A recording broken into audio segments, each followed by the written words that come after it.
The penultimate stage of the Presidential Cycling Tour of Turkey. Stage 7, 180 kilometres to Turgătriș, some sterling climbs at the beginning and the middle of the course, and then a strange downhill high-speed run that we're used to into Turgătriș that would provide high drama at the very end. Well, it wasn't so much the terrain on the day that was the main obstacle. It was quite simply the wind, which started to pick up and blow up to 45 kilometres per hour. Early on, it wasn't quite so stormy, you might say, but these guys were kicking up some dust in the faces of those behind. Tonelli from Bardiani, we had Gavazzi from Elo Cometa, Irizar was there for Euskaltel, and Celano from Super Cycling. Well, all of a sudden, Israel's startup nation decided that they were going to change the pace and complexion of the day. As the wind rose, so did the speed, and some big splits were opening up.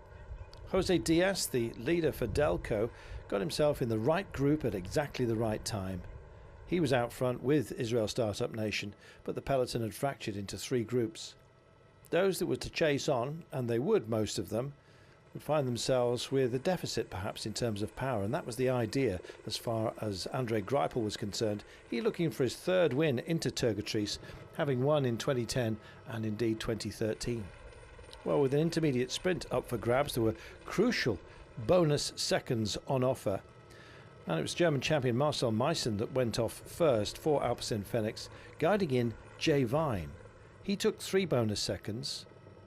Jesper Philipsen, he took some very coveted points as well in that race for the green jersey against Mark Cavendish. Well, they reformed behind, but now Jay Vine had cut his gap overall to the leader, Diaz, by just 1 second now. Pushing off, it was a day that would tempt the brave, and Koenig Quickstep had a battle plan, and that was to send Shane Archbold for a long-range attack, and he did so.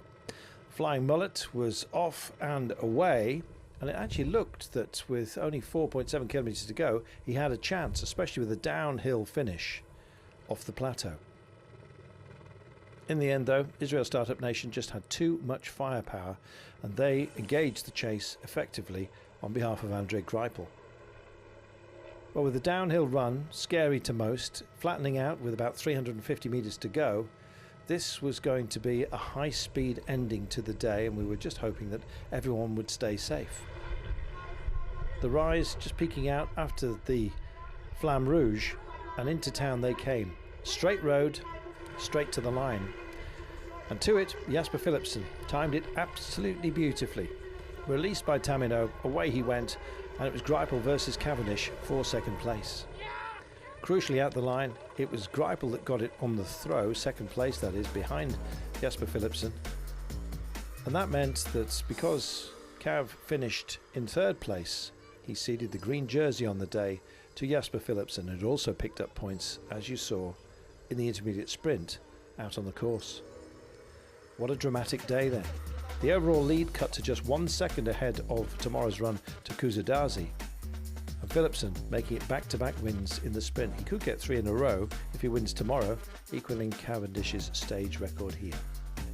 Philipsen, Greipel, Cavendish, Anselgowski, the pole, just in 4th place, but it really was about those 3.